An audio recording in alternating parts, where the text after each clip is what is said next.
tegu ni wala wodo ne ni wala dewra gunya wala ya wakati ben ni wala ne ka dersu kono wala den do ka fofo wolele ke kata tawhidi ne ma adonni do fana ko munum be jiya kono ko munum banka jamana kono nyo fo hari dersu kono sisa nko Cheikh Abdallah Bumbaji ko mo be soroye diplôme bu boro diplôme baw magistère bu boro dogotere bu boro te foy do salafia la aqida bonda tawhid bonda shifru joro ite foy do o ma fo o fora ne ba ke kan ni hakili be mo minna kasara munu be jamana kono fitina munu be jam balaw munu be jamana kono karamogo be sira bila minna jamana kono amba ke kamaga belanka derisu kono ni mo munyu lame ni hakiliye donc ambe ala delide mi woleli kala nyuma wuye ala ka o nyogona nogoya jamana ye parce que ciide ñofo akoyna aqwafa ma aqafala ummati ali aymatil mudillina akumbe siram man ton ni jama kulu mununa ñema fililew o ñema filide de kacca jamana kono silamiya ñefela nunjuru fulu bolo de ato wakati benne ba fo nko malika silamiya yere kasara na ka problemu abo yorote foye ni karamogo yereta ni dina ni njurube munum bolo silamiyan ka kasara boyoro do ni anni kafirite nyogo na malikoy maliyen ni mali silamiyan ni mimbe nyogo na silamiyan yere munum bu dambe kata silamiyan nyema ya na karamogo yama mali silamiyan o yere ulu yere de be nyogo na mo bere wute ulu yere de be nyogo na ulu yere de madina famu ulu yere de be dina tiya ulu de be dina karila aqida famulente tawhid famulente sunna famulente kuma mana salafiya ma nin si samul famulente bolo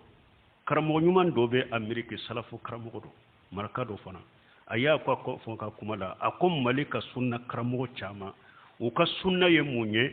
seben doni haramu yali doni ani kika muso hijabu akon ni sunna do yede akom min mana haji salafu te foido ala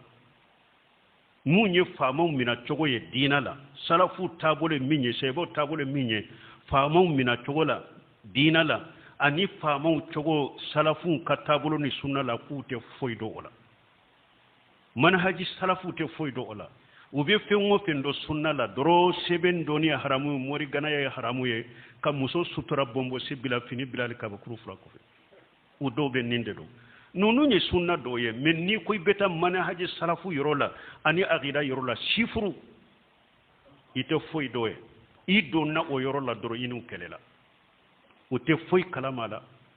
ambe ala de dile ala ka hinula ka hakili manduma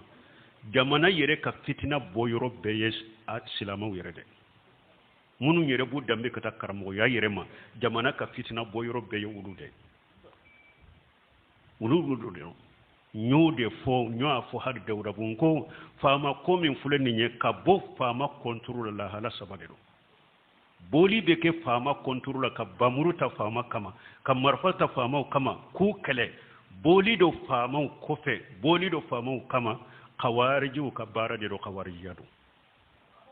ni nya foloy afulana boli fama kofe ni daye ni mugo mi mimbarula erjo sosowla akajama dala yorola te foila fama la gosini fama la nanite ani kala murti kamugo hakli sunya ku murti fama kama ku wuli fama kama boli do fama kama ni daye bal Sheikh Salih Fawjani ko akon ni boli baga yere de kajugo hari bamurutige mugo min be bo fama kama ni nenni kuma wuye yoro fama la goshi moro yoro mugo murtil fama kama yoro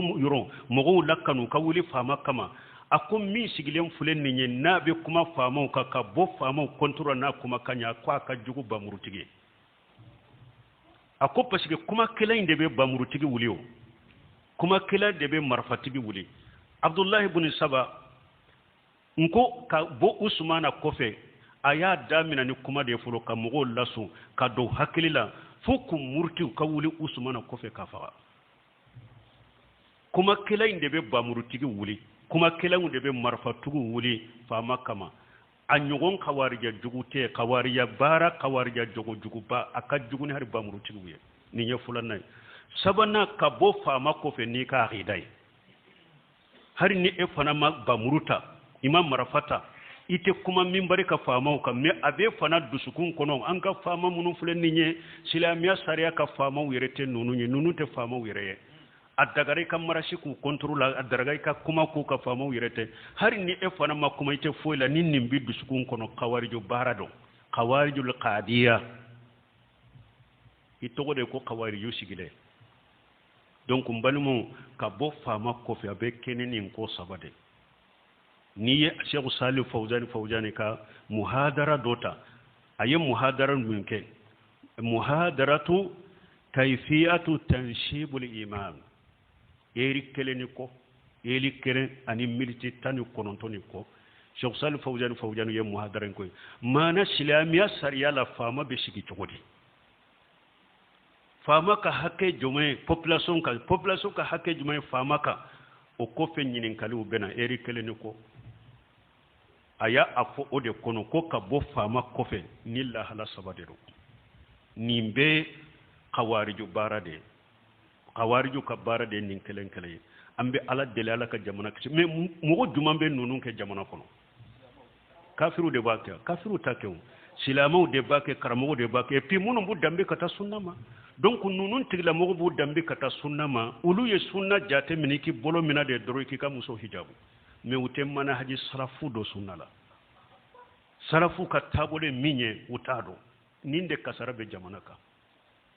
ko ayebe bo a jora bela ayebe la gosi no ite mana haju de kaw nyo fo yanko minye ningele ya yere risala tigi de do wa itiba ewa watatu ulatul umur lil muslimin watalatu ulatu umur lil muslimina من العلماء والأولاد من الأئمة والعلماء رسالتك أكو وتات أولاد أمور المسلمين من الأئمة والعلماء كوي كسلاما نيما ويكتبولو كوي كنبو كنترول كتبوكو كوني سلاما نيما فنا كوتشو يا فلاريرو كون منو ني اوا مين ني ديام مراكلاو ديام مساكيو اني دوني كبا نيمو ibete uloko fere ute ulukele donc ambe min fo jamana hari nya fo derisu kono nkon nabi nyuma na nyuma temena be ye wolele ke kata tawhid de ma karamugo ka bara de aka ewa karanyoro wala jamia wala madrasa kala nyoro wala nimbaru ka aka derisu wala arajo wala ka muhadara wala aye mugo wole kata tawhid ma karamugo bara yeninde cide un ka bara yo ode cide un ka wolele ko chogore la karamugo ka bara yo de ayode ke jamana kono akam mugo wole kata tawhidima kam mugo wole kata sunnama ala fahmu salafu salih karmo ka bare ninde bul qaymu yeninde fo al ilmu qala allah wa qala rasuluhu wa qala sahabatuhum ulu irfani karmo bare ka bare ika kuma be ka ken ni sabade kono bul qaymu ko doni yede ala kote tiden kote sebo kote nunu de doni ke bawye ewa karmo ka baraka ken ninde ika baraka na kebe hadisa fo ka korofo ni yereye ni ka koro min fo hadisa la ni sanadu nyirana ka sembe yoro nyirala doni ko ka kuma la ita ye doni ko basika kuma la o ye doniya na ye aya fo sisa ka korofo ka koroke minye aka aya korofo na tawsirite sembe yoro sisera la ite bo yoro sisera la sarafu ka kuma la o ye tawsiriya o ye nindi won fo la ne tinyale kala wude ni awachide nyere min fo aqwafu ma aqafu ala ummati kullu munafiqul qalbi alimul lisani yujadilu bil qur'an cidon kumbe masiran kam manton ni mugo sugu doma mugo mi addusukun kono munafiqido annenka doni ke bagado na kumana nenka doni fulen nenka e wanna be kuma fana be kuma ni qur'anai qur'an aya de be fo hadisa de be fo كل منافق القلب عليم اللسان يجادل بالقرآن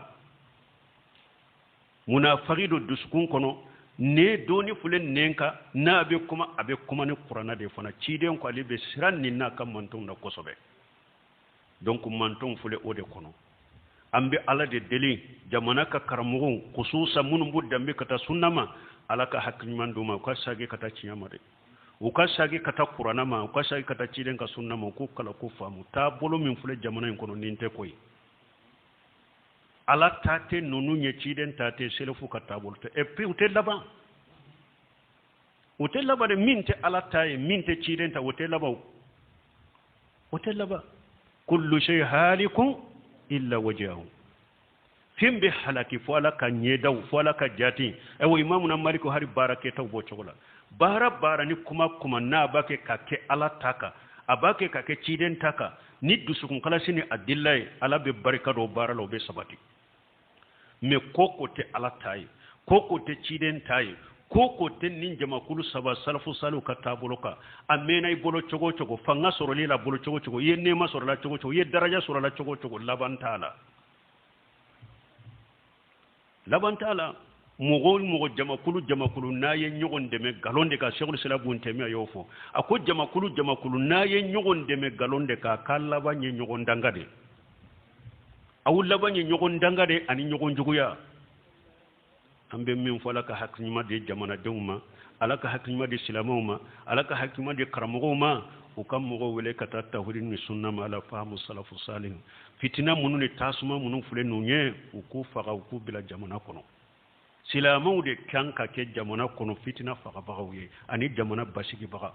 men ni silamau yere ni karamogo yere de kera fitina boyoro ambetami alaka hakima ndama mbalumo subhanakallahumma rabbana bihamdika ashhadu an la ilaha illa anta astaghfiruka wa atubu ilaik